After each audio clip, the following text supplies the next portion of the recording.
गमो इश्क की जिंदगी से परे, गमो इश्क का मतलब ये जो अपनी लाइफ है ना, ये गमो इश्क की मैथमेटिक वर्ड कि गमो इश्क की जिंदगी से परे एक टिमटिमाती सी रोशनी नजर आती है मुझे। टिमटिमाती सी रोशनी मेरा लक्ष्य। गमो इश्क की जिंदगी से परे टिमटिमाती सी रोशनी नजर आती है मुझे। मैं लपकता हूं उसे पाने के लिए और वो मचलती है मुझे खुद में समाती। तो गमो इश्क की जिंदगी से परे एक टिमटिमाती सी रोशनी नजर आती है मुझे। मैं लपकता हूं इसे पाने के लिए और वो मचलती है मुझे खुद में समाने के लिए। जितने आप बेचैन हो उतनी ही बेचैनी आपके लक्ष्य की बढ़ जाती है। बेचैनी इधर भी है, खलबली उधर भी है, बेचैनी इधर भी है, खलबली उधर भी है, और आपको उस पर बिल्कुल दीवानों की तरह कीमतें चुकानी पड़ेंगी अपने लक्ष्य के लिए, सब मिलेगा। और एक अगला शेर सुनिए जो उन्होंने ही मुझे बताया था कि बेटा देखो जिंदगी में सब मिलता है, चाहते पैदा करनी पड़ेंगी। और उन्होंने एक बात बोली कि देखो खुद को एक मजनू बनाओ। कैसा मजनू? मजनू का मतलब ये नहीं है कि यहां पे लड़के लड़की का दिमाग आप बिल्कुल मत लगा करो। मैं यंग लोगों को बिल्कुल साफ कहूंगा, लक्ष्य ही आपकी महबूबा है, इसके अलावा कोई आपकी महबूबा हो नहीं सकती। और ध्यान रखना ये बात आदमी को शादी करने के बाद पता पड़ती है। जब उसकी जिंदगी में प्रैक्टिकल चीजें आती है तो उसको लगता है यार कहां फालतू में इतने दिनों से टाइम वेस्ट कर रहा था अपना। असली लक्ष्य आपका आपकी जिंदगी का टारगेट है और कोई हो ही नहीं सकता। चाहे कोई कितना ही बड़ा आशिक क्यों ना निकल जाए, लेकिन वो आशिक की उसकी सिर्फ अपने लक्ष्य के लिए होती है। और अगर हाल मास के पुतले के लिए आशिकी है तो फिर उसमें मरना ही है, उसमें जीवन का उद्धार नहीं है, उसमें निर्माण नहीं है, उसमें तो पूरा टोटल विनाश ही है। हाल मास नहीं, ऑब्जेक्ट लाइफ का होना चाहिए। तो हमारे गुरु जी कहा करते थे, उनकी बात मुझे ये बहुत अच्छी लगी और माइंड में सेट किया। और इससे रिलेटेड बहुत वास्तव में वो आई कि बेटा अपनी आह में दम रखो। वो कहा करते थे अपनी आह में दम पैदा करो, आह आह आह, चाहत में दम पैदा करो, आह। आपकी आह में तो जितना दम होगा उतना करीब आपके लक्ष्य होगा। तो वो कहा करते थे कि मैं वो मजनू हूं। सुनना क्या लाइन है, एक लाइन कि मैं वो मजनू हूं कि दिल से अगर आह मारूं, कि दिल से अगर आह मारूं, यानी अगर मैं एक बार आवाज लगा दूं तो कब्र को तोड़ते चीरते फाड़ते उसमें से लहरा निकले कि मेरा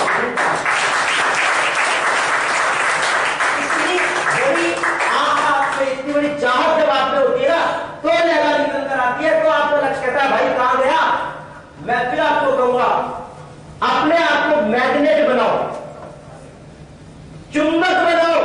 जितना ज्यादा बल आपके चुंबक में होगा ना, जितनी पावर आप अपनी क्रिएट कर पाओगे, आपके लक्ष्य खुद चिपकना शुरू हो जाएंगे आपसे। कभी देखा आपने कि मक्खी के पीछे कोई भागा जा रहा है, आजा तुझको पुकारे मेरे गीत। कभी देखा मक्खी आ गया पीछे जा रहा है, पकड़ ले, कहां जा रही नहीं। अगर जीवन में कुछ करना है तो मक्खी मत बनो, गुड़ बनो। गुड़ जब बनता है तो मक्खियां, चींटियां, कीड़े मकोड़े आके चिपकते हैं। गुण पैदा करो, गुण पैदा करो, और वो गुण पैदा करने पे आप बनेंगे मैग्नेट, पावर मैग्नेट। अब अगर आपको जिंदगी में जो चाहिए उस चीज का मैग्नेट आप बन जाओ। समृद्धि चाहिए तो समृद्धि का मैग्नेट खुद बनो, समृद्धि आएगी।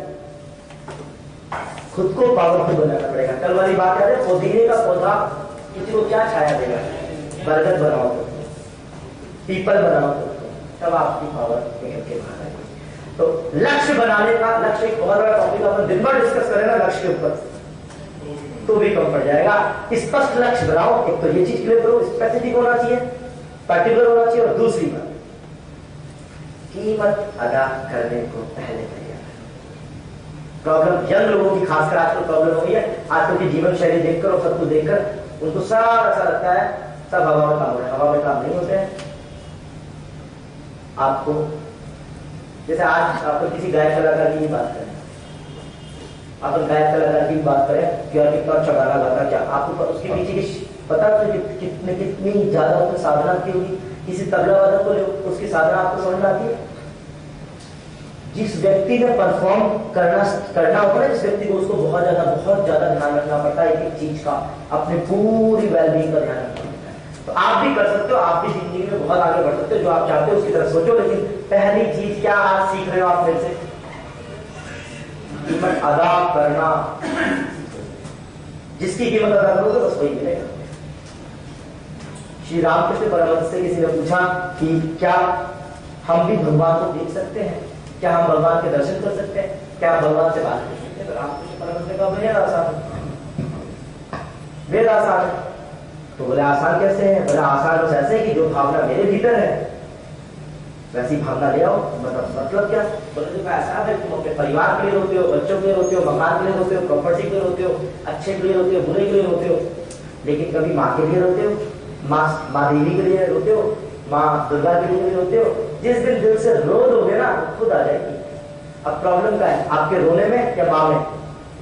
आपकी भावना में। मैं सुबह वही तो सिखा रहा था आपको। हम कहते हैं भगवान मेरी सुनता ही नहीं है। क्यों कहते हैं भगवान मेरी नहीं सुनता? आप लोगों कि आप सुनाई नहीं पाते क्योंकि आप में वो दर्द नहीं है। तो ईश्वर सिर्फ एक हमारे एहसास और महसूस की चीज है। इसलिए प्लीज प्लीज प्लीज वो आपसे हमेशा जुड़ा हुआ है, बस डिपेंड करता है कि आपने उसको कितना अपने आप से जोड़ रखा है। यही हाल लक्ष्य का है और यही हाल जीवन का है। अगर आपको तय करना है कि मुझे कांटों की राह पे चलना है और जीवन में मुस्कुराना है, तो अब कोई भी प्रॉब्लम आएगी ना तो आपका दिमाग क्या कहेगा?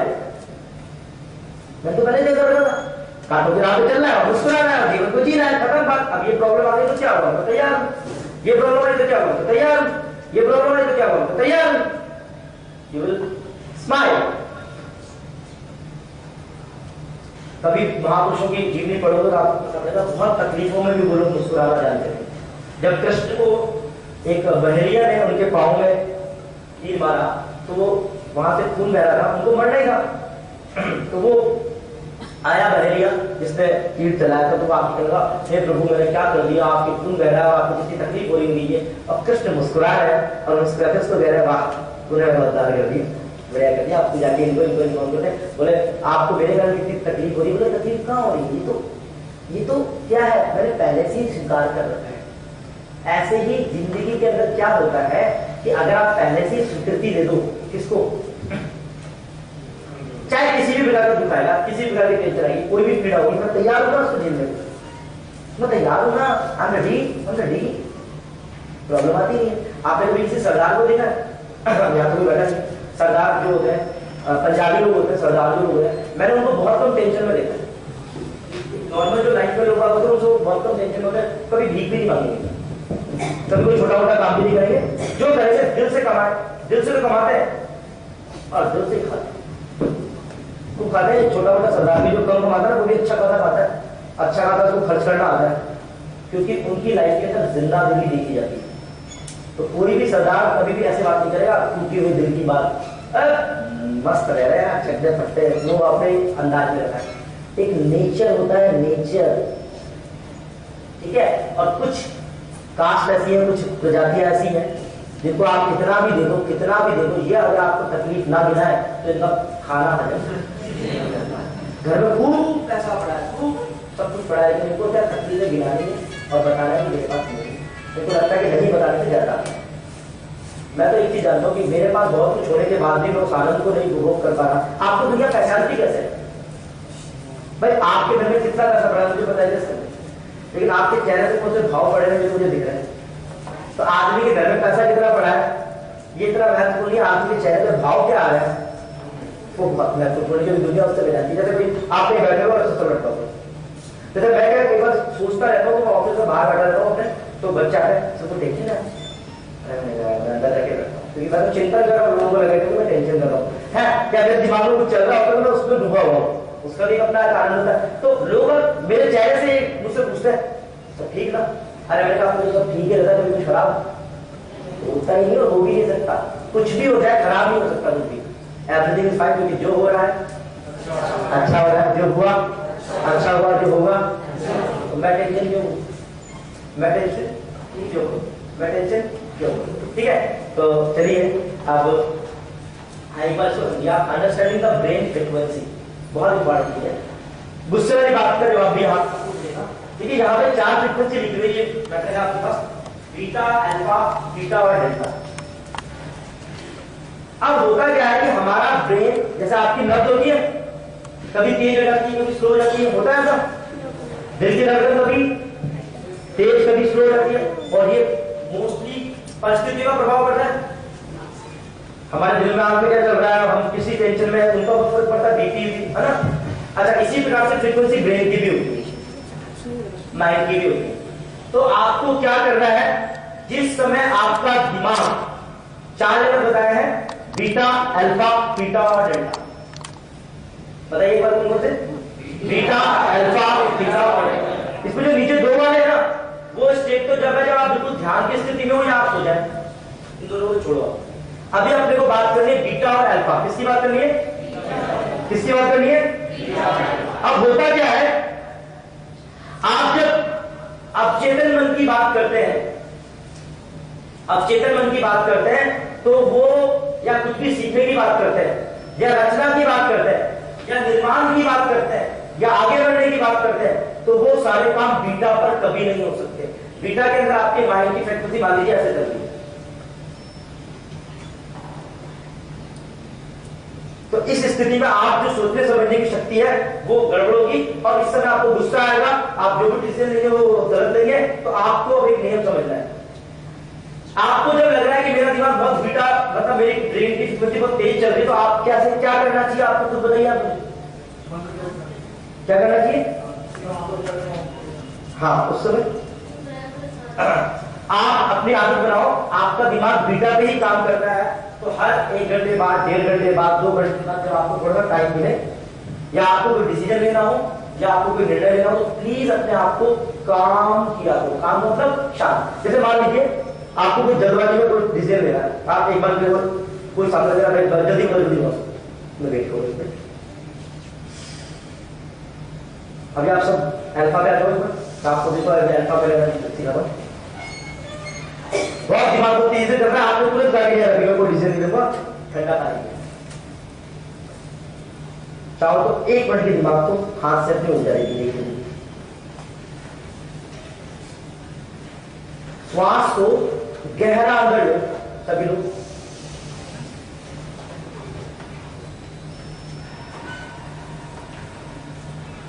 बाहर निकालो,